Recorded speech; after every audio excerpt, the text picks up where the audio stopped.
Precisamente la palabra pecado es lo que significa desviarse del blanco.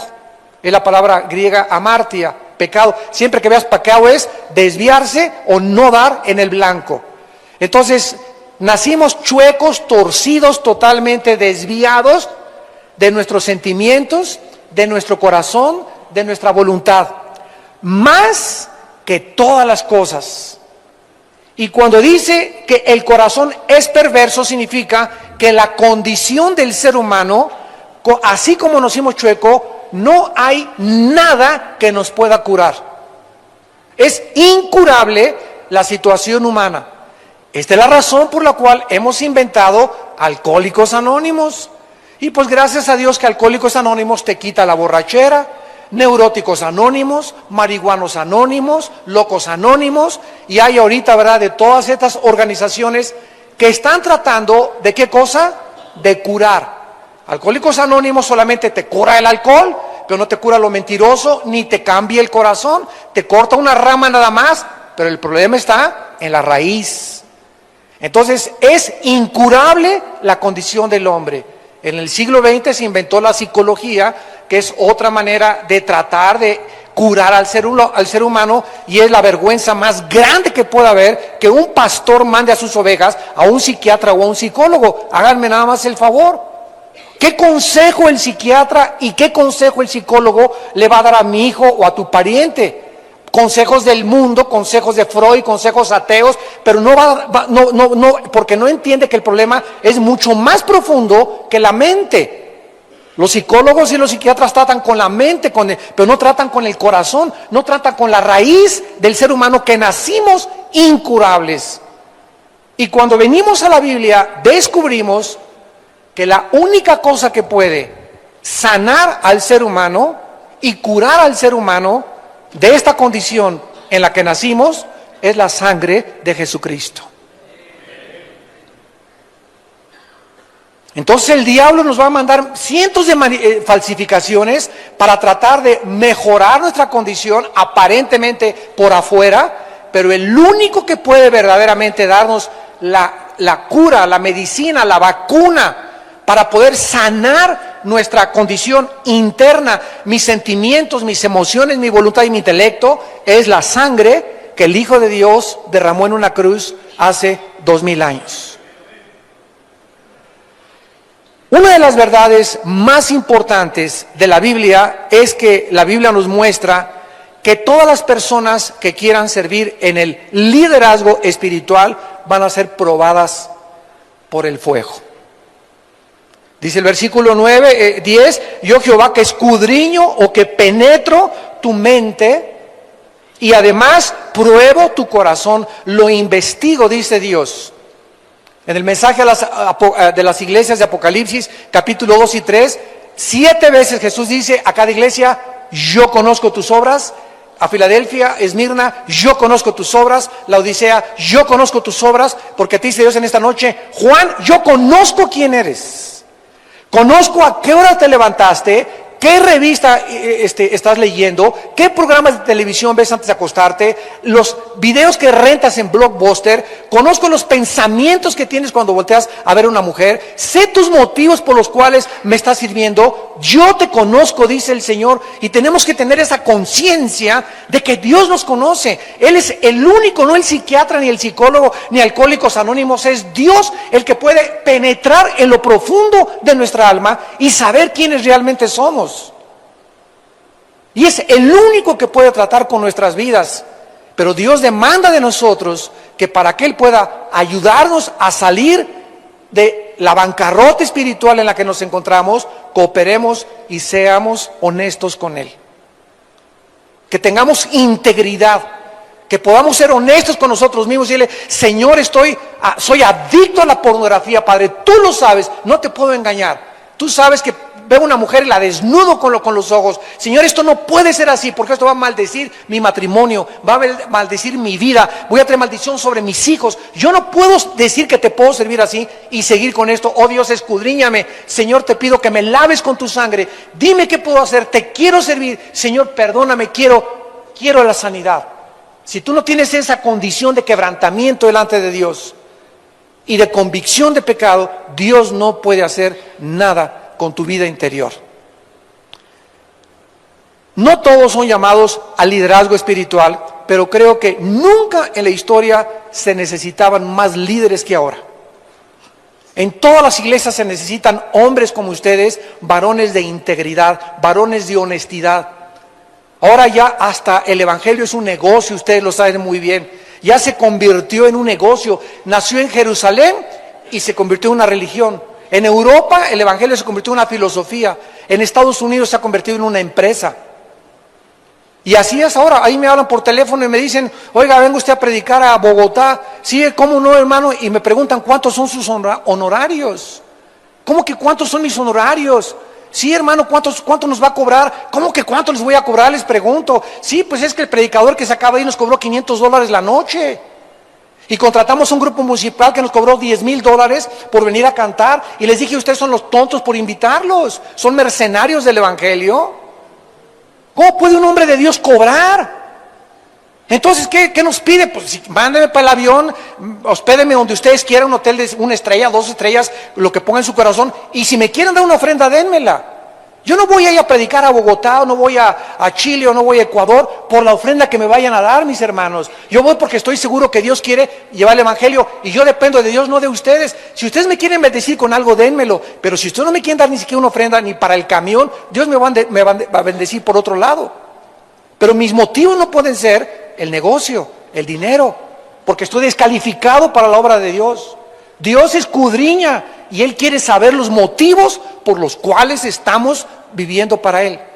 Y muchos pastores han hecho ya del evangelio una profesión y son asalariados y comienzan a acostumbrarse a un salario y viven por el salario, pero no tienen amor genuino y profundo por las ovejas que Él ganó por su sangre. Porque finalmente las ovejas no son de nosotros, las ovejas le pertenecen a Jesucristo. Y comienzan las envidias y las competencias entre iglesias y levantan otra iglesia y ya se fueron. ¿Qué se fueron 5 ovejas de mi iglesia? Pues que se vayan, no son mías. Y que se fueron allá con los mormones, que se vayan con los mormones. Yo ya les di, ya les expliqué quiénes son. Cada quien es libre de hacer lo que ellos quieran.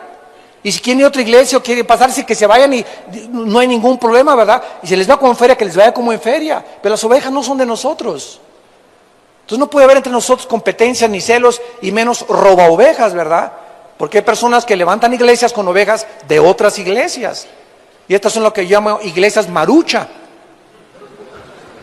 Así de la noche a la mañana ya se levantó una iglesia por acá y otra por allá, hechas instantáneamente, y ya quieren, el primer día de servicio ya tienen sonido, ya tienen todo. Me acuerdo cuando comenzamos nosotros hace 32 años, mi hermano y yo en una casa, en un garage de una casa de un doctor ahí en México. Ahí comenzamos con 3 o 4 discipulados.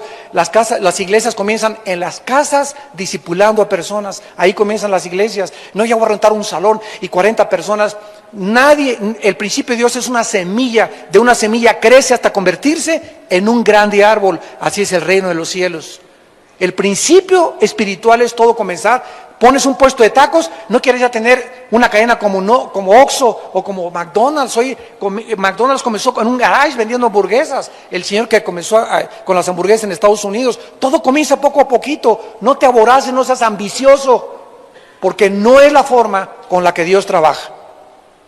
Vamos a ver en primer lugar, en la primera prueba en la que todos nosotros tenemos que entender que vamos a atravesar, que es la prueba del tiempo y la paciencia.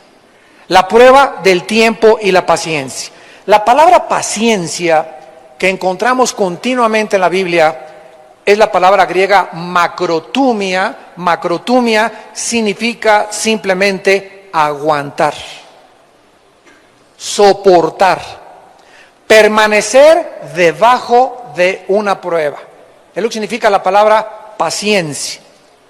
La paciencia es una virtud indispensable, porque Dios sabe que nos escudriña y que nos investiga y que nos conoce, que por naturaleza somos impacientes.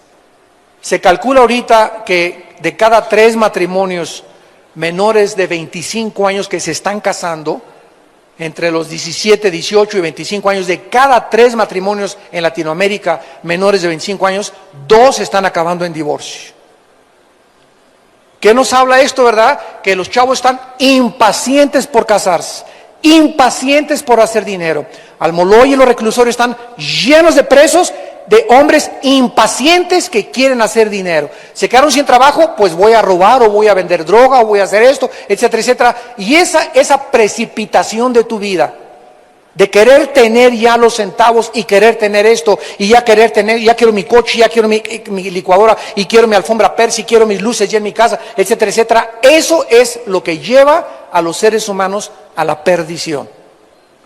Y esta es la razón por la cual la Biblia nos dice en Hebreos capítulo 6, versículo 12, Hebreos 6, 12,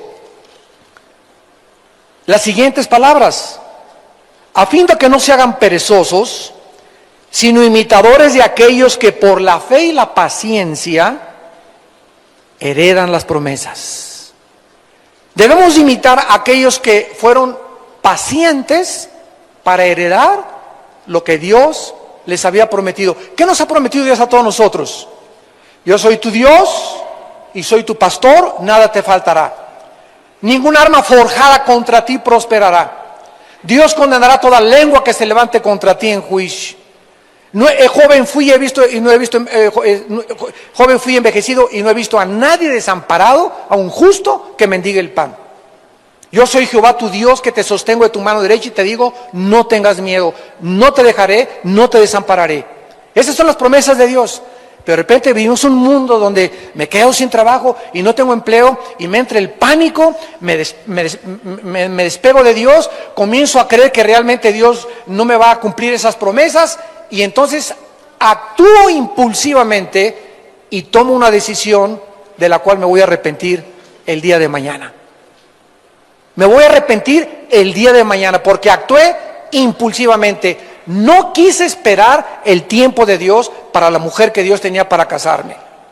No quise que Dios bendijera mi trabajo, mi taquería a través del tiempo, de mi honestidad, de mis diezmos. Y después de un año que Dios ve que tu taquería está creciendo y que te está bendiciendo y que estás diezmando y que le estás dando a Dios lo que Él te pide y que eres honesto y pagas impuestos de tu taquería y eres honesto con tus finanzas, cuando Dios ve eso, Dios te bendice.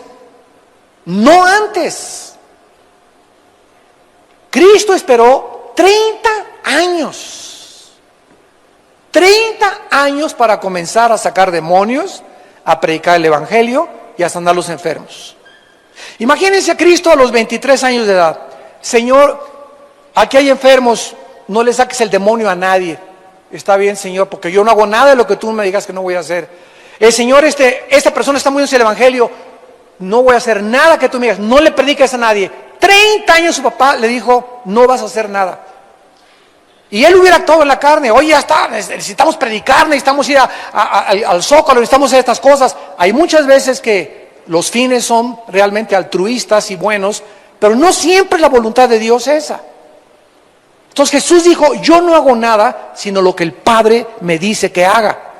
Y el Padre le dijo, no vas a mover una mano, no vas a sanar un enfermo, no vas a sacar ni un demonio, no vas a predicar absolutamente hasta que llegues a los 30 años de edad.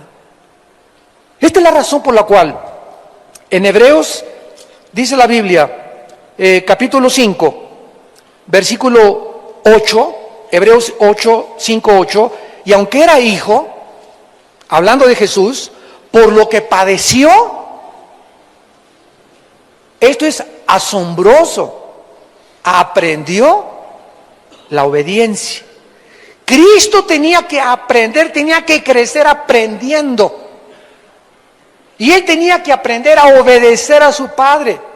Aunque era sin pecado, requería ese entrenamiento. Y dice, y habiendo sido perfeccionado, vino a ser autor de eterna salvación para todos los que le obedecen. Él mismo tenía que someterse a su Padre y esperar el tiempo de su Padre. Moisés, 40 años, estudió arte, filosofía, ciencias políticas, astrología, astronomía, matemáticas, física, matemáticas, biología, antropología, geología, etcétera, etcétera, en Egipto. Y tenía la cabeza, ¿verdad? Le hubieran dado 5 premios Nobel a Moisés. Y Dios lo llama. ¿Y qué hace Dios con Moisés? Con esos talentos y con esa labia que tienes, y dicen Hechos que era grande en la oratoria Moisés, hubiera sido un instrumento tremendo en las manos de Dios, pero los pensamientos de Dios no son nuestros pensamientos, ni la forma como Dios actúa es como nosotros actuamos. Moisés, te me vas 40 años a ver lagartijas. 40 años a oírlos. Ovejas, lagartijas y escorpiones. 40 años sin hacer nada. ¿Qué estaba haciendo Dios en esos 40 años con Moisés? Entrenándolo para preparar un líder después de que tuviera el 80 años de edad y estuviera un líder a prueba de los huevazos, de los casquetazos, de los dardos, de las calumnias, de las traiciones, de las desilusiones que iba a sufrir con 2 millones de cabritos que guió por el desierto. Porque no eran ovejas, eran cabritos. Y para que Moisés hubiera aguantado 40 años de pastor, nosotros nos quejamos a veces, ¿verdad? Con 500, 2000, 5000 ovejas, y él tenía 2 millones de personas. Para que Moisés hubiera aguantado y no se hubiera echado para atrás, tuvo que haber pasado la prueba de la paciencia. La escuela del silencio, donde Dios forja nuestro carácter. A Dios le interesa más lo que eres que lo que haces. Cuando lleguemos al cielo no te va a decir Dios, a ver, ¿cuántas campañas evangelísticas hiciste? Señor, pues gané 5 millones, gracias a Dios, y levanté 10 iglesias, y levanté iglesias con cristales, y mi nombre era conocido, etcétera, etcétera, y no me interesa nada de lo que hayas hecho, porque todo lo que hiciste, mijito, te va a decir Dios, Efesios 2:10, somos hechura suya, creados en Cristo Jesús para buenas obras. Todo lo que hiciste, lo hice yo a través de ti. Por lo cual no hay ningún mérito, Panchito, al llegar al cielo, de nada de lo que hiciste. Panchito, a mí no me interesa nada de lo que has hecho. Me interesa cuánto de Jesús tienes en tu vida. Dios nos va a preguntar cuando lleguemos al cielo, no cuánto hicimos, sino cuánto nos parecemos a Jesucristo. ¿Cuánta humildad y cuánta mansedumbre desarrollaste en tu vida cristiana? ¿Cuántos ataques aguantaste sin responder? ¿Cuántas desilusiones, desaliento, desánimo, persecuciones, traiciones aguantaste y nunca te amargaste? Los que no se han amargado han entrado a la tierra de Canaán. Porque el secreto de la vida cristiana es aguantar. El amor es sufrido, todo lo cree, todo lo soporta. No tiene envidia, no es jactancioso, no busca lo suyo, etcétera, etcétera. Y ese amor solamente puede ser fortalecido a través de la paciencia. Abraham, ven para acá, vas a ser papá. Gracias, Señor, tú eres el Todopoderoso. Y pasaron 25 años y nada. Y llega Abraham a Sara con el ginecólogo. Y le dice el ginecólogo a Sara, Sara, a usted, señora, se le pasó la vida. O sea, usted ya hasta 3 menopausias tuvo. Y tú, Abraham, le dice el ginecólogo, ni con Viagra. Descartados humanamente para tener hijos. Pero había alguien que había prometido, vas a ser papá. Dios le destruye a Abraham cualquier expectación humana que él pudiera tener para cumplir su promesa en su vida. Y cuando Abraham dice, Romanos capítulo 4, no se consideró lo que el psicólogo le dijo ni lo que le dijo a su esposa, Y cuando Abraham no consideró su cuerpo ya desgastado y, ¿verdad?, ni con Viagra ni con nada, sino creyó y no se debilitó en fe, entonces Dios en ese momento actuó, porque sin fe es imposible agradar a Dios. ¿Qué les quiero decir? Que Dios nos va a llevar muchas veces al final de nosotros mismos. Dios te va a quitar tal vez todos tus recursos en los que tú confiabas. Mi compadre no fue diputado y yo tenía esperanza que fuera diputado para que me diera un hueso. Y yo esperaba sacarme la lotería y esperaba ese préstamo del banco y no me lo dieron. Muchas veces Dios nos va a arrinconar, amados hermanos, nos va a poner en un rincón donde aquello donde teníamos nuestra esperanza va a desaparecer. Porque Dios es especialista en llevarnos a esas situaciones para que ahí en esa situación donde no veas humanamente ningún recurso, ninguna salvación, puedas ahí descubrir el poder de Dios. Alzaré mis ojos a los montes, ¿de dónde vendrá mi socorro? De mi compadre el diputado. Alzaré mis ojos a los montes, ¿de dónde vendrá mi socorro? De la lotería o del negocio que estoy esperando hacer. Alzaré mis ojos a los montes, ¿de dónde vendrá mi socorro? Si tú tienes confianza en algo que sea mucho más allá de lo que Dios te ha prometido, Dios va a frustrar tu sueño para mostrarte que debes de confiar en Él. Maldito el que confía en el hombre. Cuando Dios atravesó a los judíos en el desierto, el camino de Egipto a la tierra de Canaán era de una semana. Era de una semana, así hubieran pasado en línea recta, y lo que era de una semana les llevó 40 años. Y dijo Dios, no los voy a llevar por el camino fácil. Dios nunca nos lleva por el camino fácil. Si tú has robado, Dios, y estás endeudado, Dios no te va a decir ahorita te mando 1 millón para que salgas de tu problema, no, Dios va a comenzar a desenrollarnos poco a poquito, para que sepamos que no debemos volver a caer en ese error. Si Dios nos saca rápido de nuestros problemas, no aprendemos la lección. Si tú cometiste adulterio con tu esposa, van a pasar 2 o 3 o 4 años para que tu esposa vuelva a tener confianza contigo. Y en esos 3 o 4 años de edad te vas a aguantar como hombrecito. Y no vas a llegar, ay, pastor, que no quiere tener relaciones conmigo. ¿Hace cuánto cometiste adulterio? Hace 2 años. Pues dale más chance, porque las mujeres tardan en sanar sus heridas. Y vas a tener que ser paciente de aguantarte como hombrecito y como varón de Dios a que tu esposa sea sanada, para que puedas volver otra vez a rehacer tu relación con ella bajo la bendición de Dios.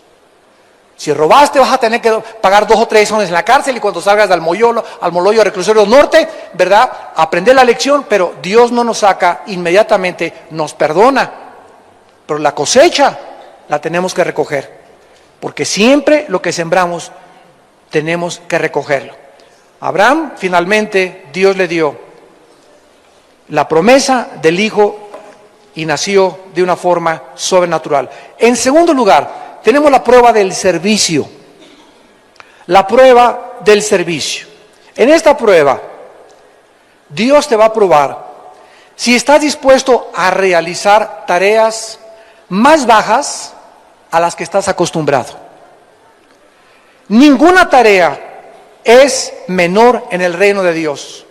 Porque si leemos Hechos capítulo 6, cuando los apóstoles ya no podían servir a las mesas, o sea, barrer, quitar, limpiar el escenario, poner el púlpito, etcétera, etcétera, Dios llamó a varones llenos del Espíritu Santo, como diáconos, como ayudantes, para poder ayudar a los apóstoles. Entonces, cuando alguien te dice en la iglesia, ven el domingo a las 9, hermano, para que nos ayudes a acomodar las sillas, y tú tienes 1 año en una iglesia o 2 años en una iglesia y nunca has ido al pastor a decirle, oiga pastor, déjeme barrer la iglesia. Ah, pero es que yo soy médico y yo no me puedo involucrar en esas tareas. Yo soy abogado y que no me vean barriendo a mí la iglesia. Oye, pero si tu Salvador y Señor, el Señor Jesucristo, se hincó a lavarte los pies. Se hincó a lavarnos los pies, el creador del universo. ¿Quiénes nos creemos nosotros? Yo conozco ya pastores que cargan el portafolio. A ver tú, para acá. Y comienzan, ¿verdad? Ya no se les puede acercar ni se les puede ver. ¿Por qué? Porque, ¿qué se creen? Hay ovejas que me dicen, es que hago una cita con el pastor y me dan cita para un mes para poder verlo. Oye, ya ni el presidente de la República. ¿Qué es lo que nos está pasando? ¿Qué nos hemos creído que somos? ¿Cómo podemos creer nosotros que esa labor es inferiores, ¿verdad? Yo cuando voy con un bolerito a que me limpie los zapatos, yo no agarro mi periódico y cállate, ya me ensuciaste, tonto, quítate de aquí. ¿Qué es eso? Bueno, ¿quién soy yo, verdad? ¿Él qué culpa tiene de haber nacido así para poder tratarlo de esa manera tan despectiva y tan déspota? O llegan a un muchacho a lavarme y me echa agua en mi corcho, en mi parabrisas, y, quítate, muchacho tonto. Oye, ese chamaquito, esos 2 pesos mugrosos que traes ahí en la bolsa, a él no te imaginas, con eso puede juntar tres lavadas para comprarse un taco. ¿Por qué lo tratas así? ¿Por qué lo tratas así? ¿Por qué tratas así a tu prójimo? Cuando Jesús nos vino a enseñar que es más grande el que sirve a los demás que aquel que quiere que le sirvan. Esto demuestra, y esta prueba demuestra los verdaderos motivos de un siervo. Si solo quieres aparecer en el público y que te sirvan y hacer cosas enfrente a la gente para que te puedan ver, o si realmente tu deseo es servir a Dios. Ahorita en las iglesias estamos llenos, en todas las iglesias en el mundo entero, de gente que llega a la iglesia y, ay, en esta iglesia nadie me ama, en esta iglesia nadie se fijó en mí. Oye, ¿a qué vas a la iglesia? ¿A que te amen? ¿Vas a que te pongan la silla? ¿A que te atiendan bien? Mira, ¿sabes una cosa? Mejor mira, ve a la iglesia y te llevas una Coca-Cola, unas palomitas. Como vas al cine, cuando yo voy al cine, a mí no me importa a nadie, mis palomitas y mi Coca-Cola, voy a que me entretengan, pero la iglesia no es el cine. Entonces tú no vienes a buscar amor, vienes a buscar a quién puedes amar el domingo. Vienes el domingo a buscar, este hermano tiene cara de chivo con calentura. A ver, hermano, ¿qué te pasa, hermano? ¿Te puedo ayudar en algo, verdad? ¿Me permites orar contigo? ¿Les puedo quitar la mesa, sí? Buscar la forma de estar sirviendo. ¿A quién podemos abrazar? ¿Por quién podemos orar? ¿Por quién podemos tener misericordia? Pero así, dice la Biblia, vendrán tiempos peligrosos, según de Timoteo 3:1, porque vendrán hombres amadores de sí mismos. Que nada más les interesa que me entiendan, y en esta iglesia quiero que me sirvan, y en esta iglesia no hay amor. Oye, tú ve a las iglesias a servir, a amar, a tener misericordia. Esa es la prueba del servicio que Dios quiere, sobre todo a los que Dios llama en el liderazgo. ¿Acaso piensa alguien que lavar los pisos o sacudir las sillas es una tarea a la que no has sido llamado porque eres Pompidou, Richelieu, Piruration? ¿Acaso piensa alguien cuando sube aquí al coro que solamente fuiste llamado a cantar solos y no a formar parte del coro? No, yo del coro no, yo vengo a cantar solos. Bueno, ¿quién eres, Pavarotti? Tienes voz de borrego con calentura y todavía crees que tú eres el que debes de destacar. Esa es la prueba que tenemos que pasar todos. ¿A quién queremos servir? ¿Qué es lo que estamos nosotros haciendo? En tercer lugar, viene la prueba de la promoción. La prueba de la promoción es una de las pruebas más importantes por las siguientes razones. Síganme con mucho cuidado. Tener éxito en la vida sin estar preparado se convertirá en una maldición. Si tú llegas a ser jefe de la policía o presidente municipal o diputado o comienzas a prosperar en tu negocio, en tu taller de carpintería, de llantas que vendes o de taquería, no importa, en cualquiera de la vida, si tú llegas a alcanzar el éxito y cuando llegas a la cima, cuando llegas al monte, cuando escalaste el monte, al subir allá y estás en el éxito, si ahí Dios no es tu Señor y Salvador, y estás lleno del Espíritu Santo, mientras más alto subas, de más alto vas a caer.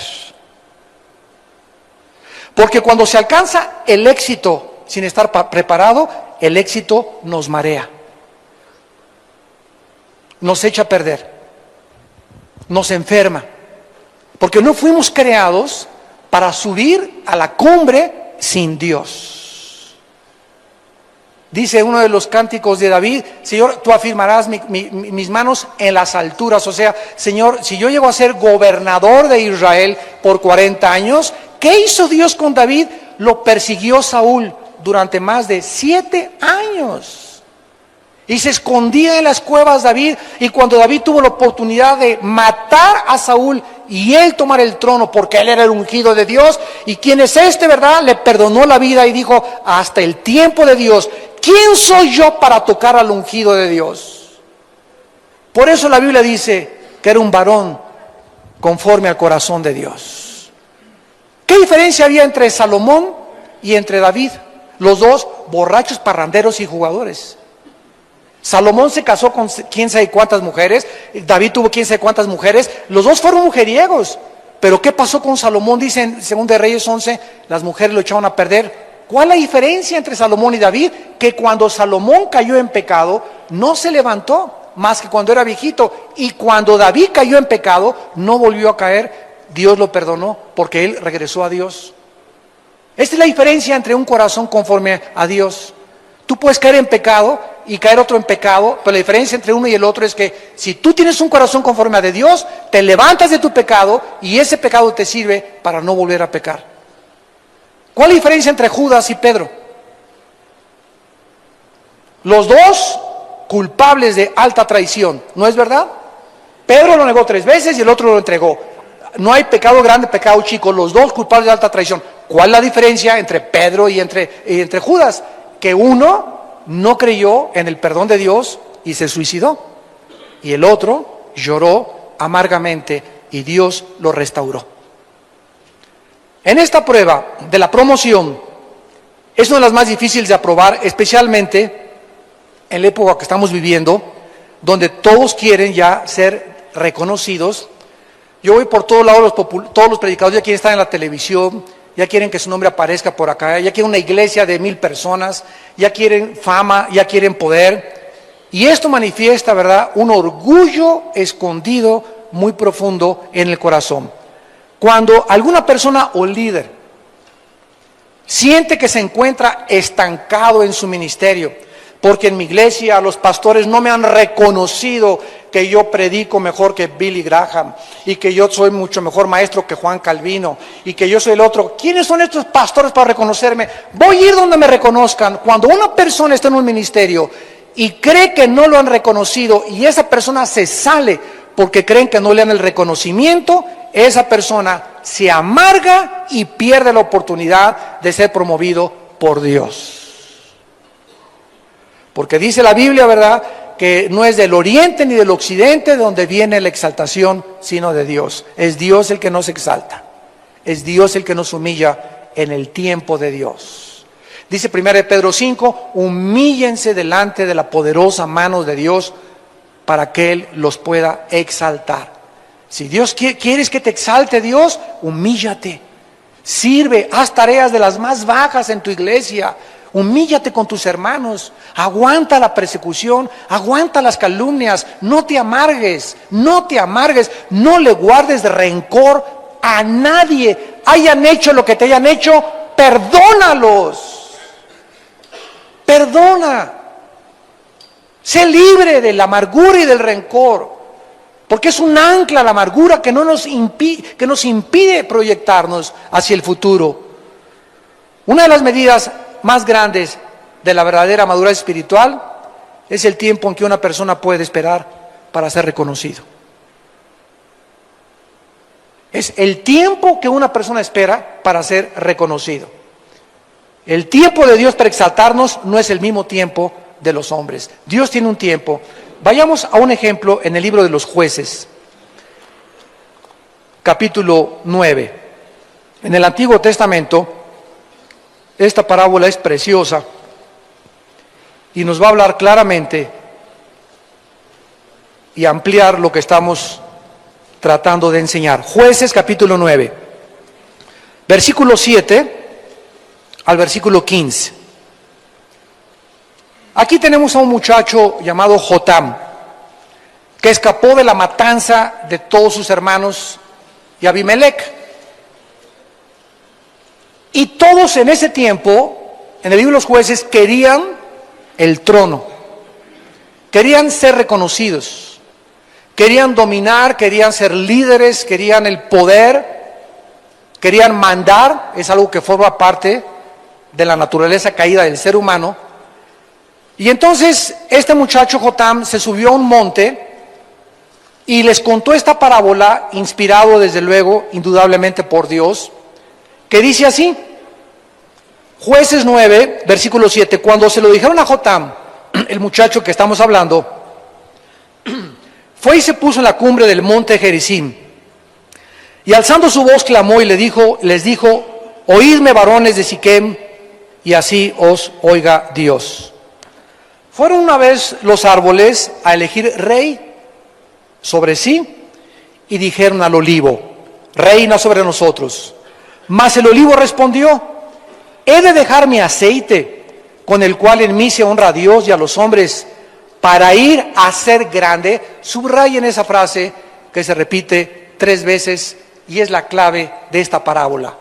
Ir a ser grande.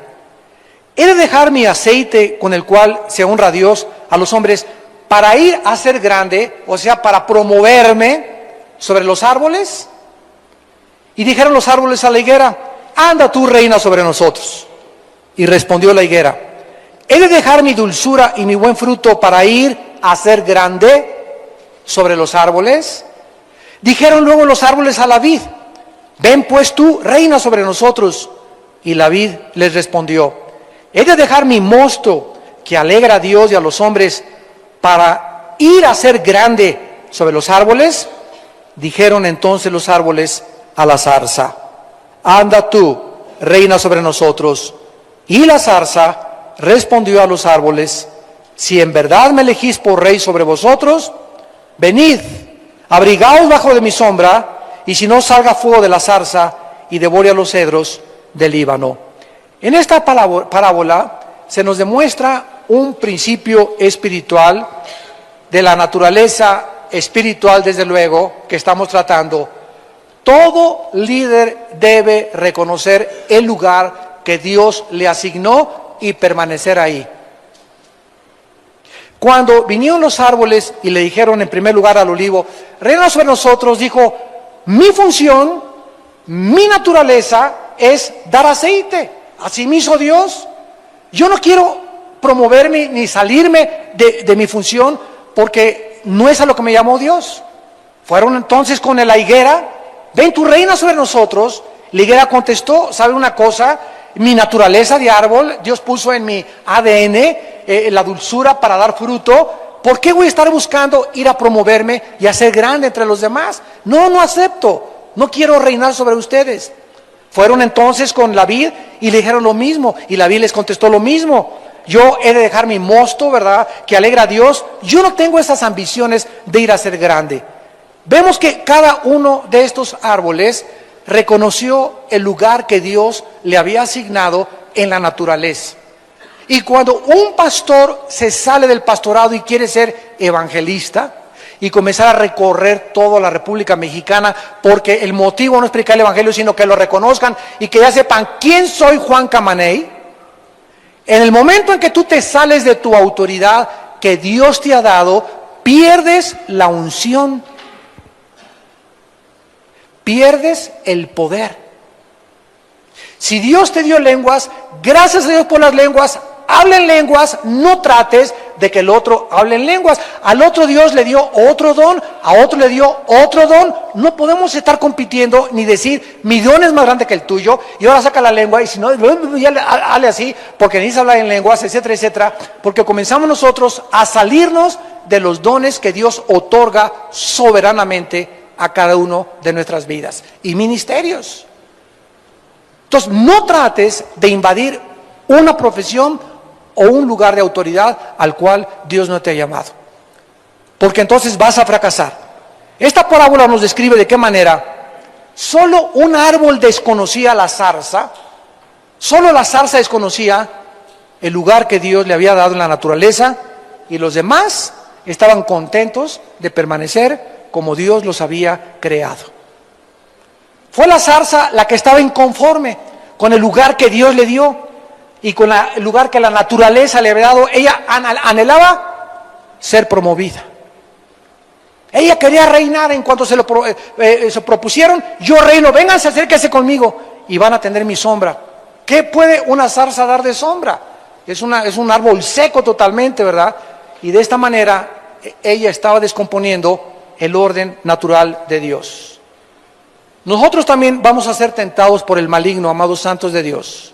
El diablo te va a venir a tentar para que tú gobiernes, para que recibas fama, reconocimiento, honores y dinero antes de tiempo, porque el diablo sabe que queremos todos un lugar de reconocimiento.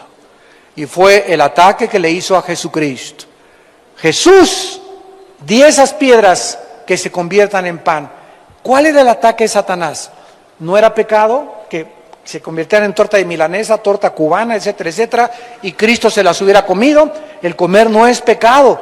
El pecado estaba en que no era la voluntad de Dios que su Hijo actuara independientemente de su Padre. El diablo quería sacar a Cristo de la dependencia de Dios para que Él utilizara sus poderes independientemente de Dios. Ese es el ataque satánico a nuestra vida. Alguien te comienza a perseguir y te dice la carne: véngate, échale el tórtono y aplástale su camioneta que está allá atrás de ti. Y Dios te dice: mía es la venganza, dice el Señor, ora por tus enemigos y bendícelos, es la manera en la que yo voy a actuar. ¿A quién le vas a creer? ¿Vas a actuar en la carne o vas a actuar conforme al Espíritu? Si actúas conforme a la carne, siempre vas a perder. Si alguien te apuñala por la espalda y alguien te traiciona y alguien te desilusiona, bendícelo y ora por él. Pero si tú le tratas de hacer un mal a la persona que te hizo un mal, pierdes, porque no podemos ser vencidos más que por el mal. El mal nos vence. Tenemos que vencer el mal con el bien, dice Romanos capítulo 13 y capítulo 2. Y si vencemos el mal con el mal, más grande haces el fuego para que pueda ser derrotado. Al aplicar esta parábola al liderazgo, vamos a entender que todos los líderes debemos adoptar la actitud de estos árboles, aceptar en nuestro estado presente lo que Dios nos ha dado. Si Dios me hizo pastor, me conformo. Si Dios me hizo profeta, me conformo. Si Dios me hizo evangelista, me conformo. Si Dios no me dio más que el don de la enseñanza, me conformo. Si yo no hablo en lenguas, no voy a estar buscando hablar en lenguas, porque dice 1 Corintios 12 que Dios reparte a cada quien en particular como a Él le da la gana. Dice Corintios 12, ¿hablan todos en lenguas? ¿Son todos apóstoles? ¿Son todos profetas? ¿Tienen todos don de sanidad? ¿Cuál es la respuesta? No. Tonchis. Entonces, ¿por qué te estás peleando en querer un don que Dios no te ha dado? ¿O por qué estás tratando de imponerle tú, que no eres el Espíritu Santo, un don a una persona que Dios no le ha dado? Deja que Dios actúe soberanamente sobre su vida y que Dios trate con ese corazón para que tú puedas entender la soberanía y el poder de Dios. Todos los ministros de Dios que traten de ocupar otra posición de autoridad a la que Dios les ha llamado, van a perder totalmente su unción y su autoridad delante de la gente. Y terminamos en el libro de Proverbios capítulo 2 con la última prueba, que se llama la prueba de las mujeres. Asústame.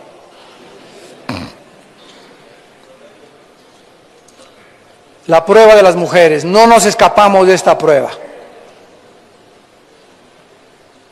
Es natural, absolutamente natural, que el varón sea atraído por el sexo opuesto. Malo que seas atraído por el mismo sexo. Ahí sí, ¿verdad? Habría que preocuparnos.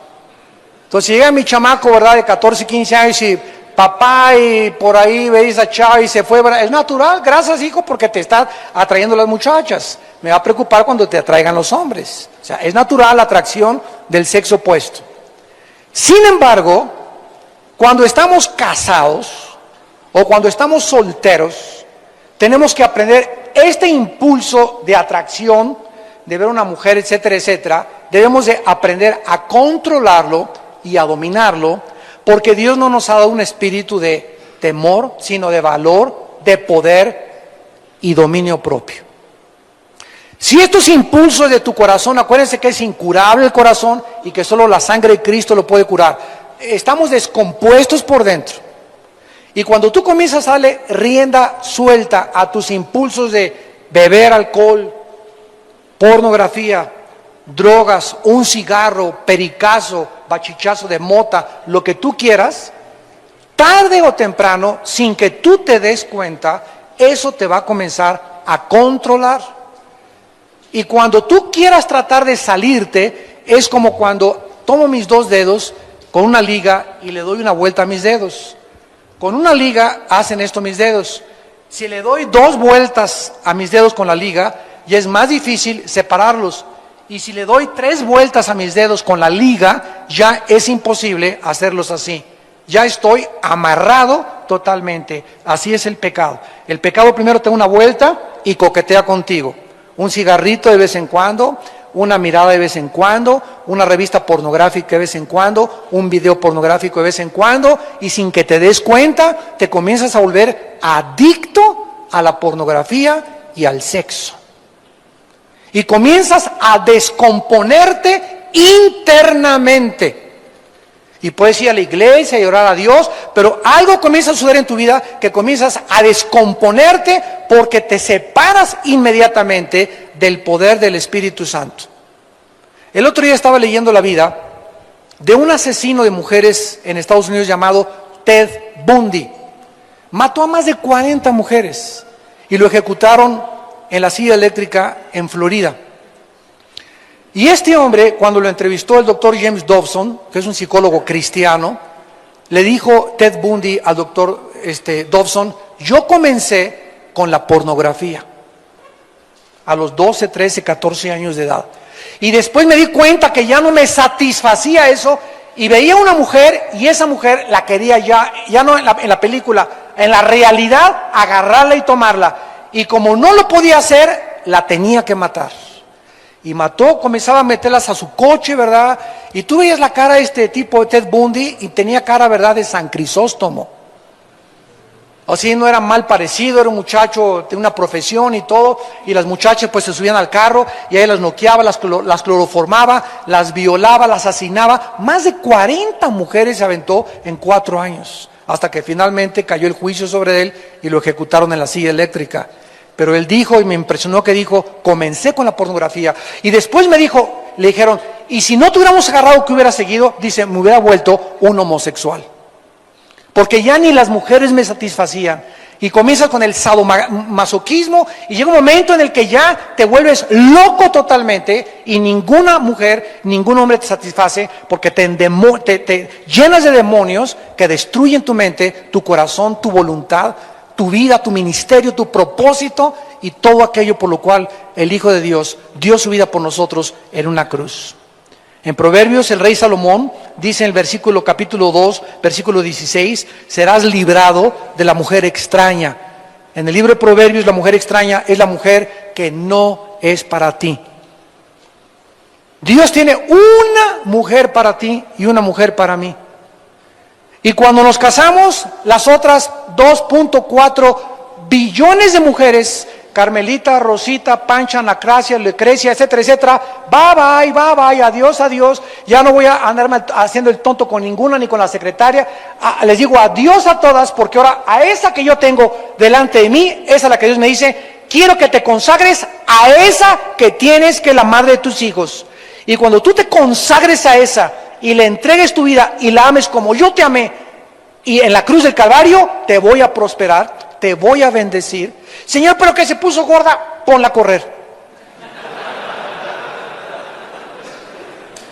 Ponla a dieta. Ya no le lleves quesadillas en la noche. Ya no compra un Pizza Hut en la noche antes de acostarse. Ya no lleves helado a tu casa, tú dices que tienes el dinero, etcétera, etcétera. Pero de alguna forma, ¿verdad?, tenemos nosotros que entender eso. La mujer extraña que menciona aquí es de la cual Dios nos quiere librar si nosotros seguimos a Cristo. la ajena que alaba con sus palabras, la cual abandona al compañero de su juventud y se olvida de su pacto de su Dios. Su casa está inclinada a la muerte, sus veredas están inclinadas a los muertos. Todos los que a ella se lleguen no volverán, ni seguirán otra vez los senderos de la vida. Dice la Biblia que el hombre más sabio de toda la historia humana, Salomón, y el hombre más fuerte de toda la historia humana, Rambo, no que Rambo, Sansón, el más sabio y el más fuerte fueron vencidos por una mujer. Tú no te imaginas lo que una mujer te puede hacer. Y no estoy hablando de tu esposa, ni estoy hablando de esa mujer extraña, la que te manda Satanás a todos nosotros.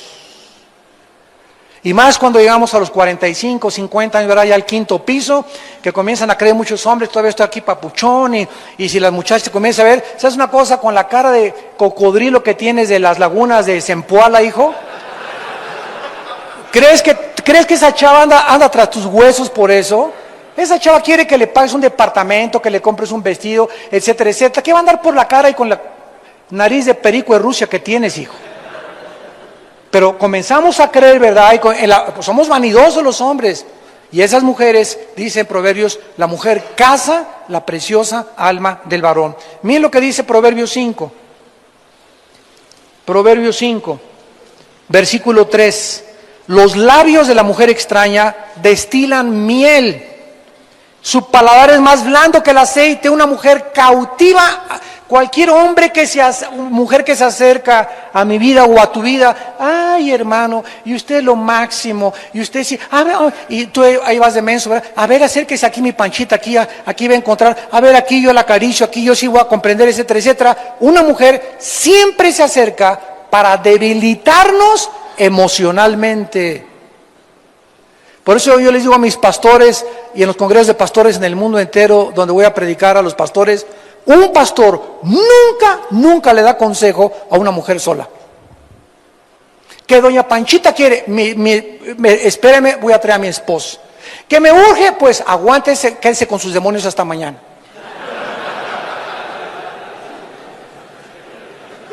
Yo no me siento con usted en ningún lugar, a solas menos, ¿verdad? Si no hay una hermana que me acompañe o alguien de confianza o un varón, pero nunca le des un consejo a una mujer, tú y ella solos. Sobre todo si estás casado. Nunca subas a tu coche a una mujer sola, soltera. Sobre todo si estás casado. Está lloviendo, págale el taxi, que se vaya en taxi. O cómprale un paraguas. ¿Por qué? Porque la carne es débil. Juan 14:38, el espíritu es presto, pero la carne es débil. Y vamos a ser probados. Dios va a probar nuestro corazón. Y va a ver ¿qué cosa? Aguantamos las tentaciones. Dichoso el varón, dice Santiago 1, que soporta la tentación, porque recibirá la corona de gloria. Y si tú no eres un varón a prueba de balas, a prueba de esas tentaciones, a prueba del engaño, a prueba de la amargura, del rencor, del tiempo, el reconocimiento, el aplauso, de la paciencia, etcétera, etcétera, no sirves para liderazgo. No sirves ni te arriesgues a meterte de pastor o querer ser líder. Porque Dios no lo va a permitir. Y el diablo, mientras más alto subas, de más alto somos blanco. Y finalmente dice en Proverbios capítulo 6, versículo 23. Proverbios 6, 23, porque el mandamiento es lámpara y la enseñanza es luz y camino de vida, las reprensiones que te instruyen para que te guarden de la mala mujer. Versículo 25, no codicies su hermosura en tu corazón, ni ella te prenda con los ojos. Las mujeres son expertas en hacer esto.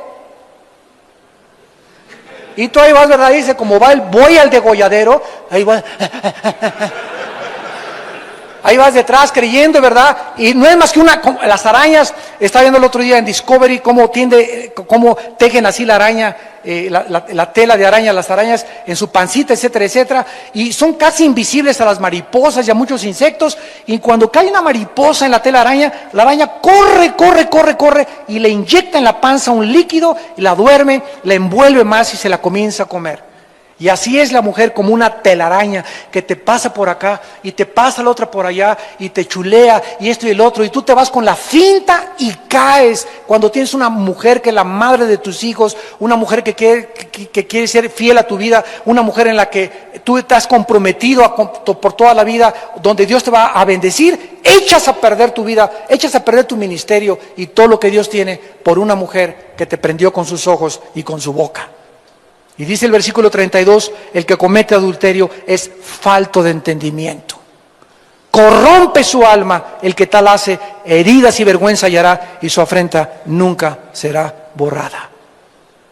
Porque los celos son el furor del hombre, y no perdonará ni en el día de la venganza. Amados santos de Dios, tenemos una vida, solo una vida tienes.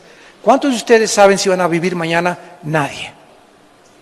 ¿Cuántos de ustedes saben si hoy fue la última noche que Dios te habló a tu corazón? Tú puedes estar ahorita ahí, será cierto, será mentira. Puedes decir lo que quieras, pero ¿sabes una cosa? Vas a recordar estas palabras.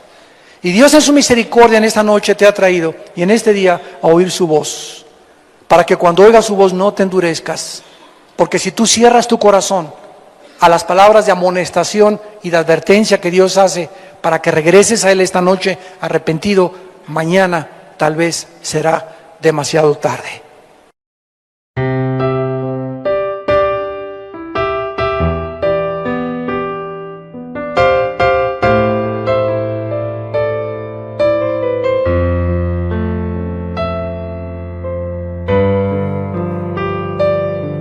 When my heart is heavier, I remember that I have got someone like you in my life. A single day is nothing without you. I hope that my sunshine will always be with me.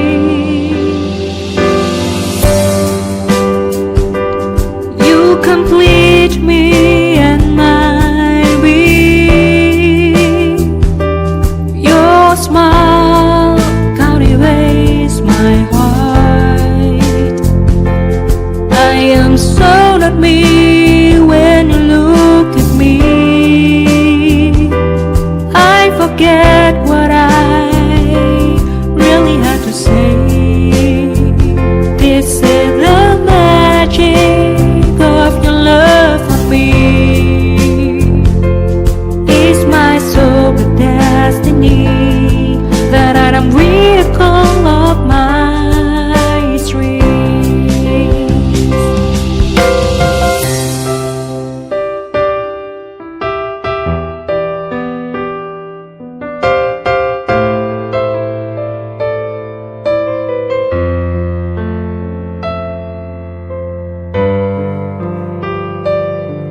When my heart is heavier,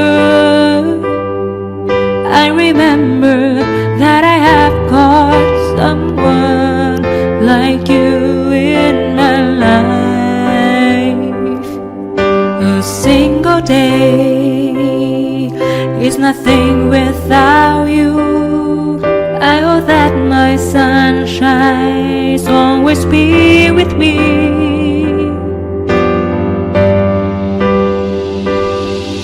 Complete me and my being.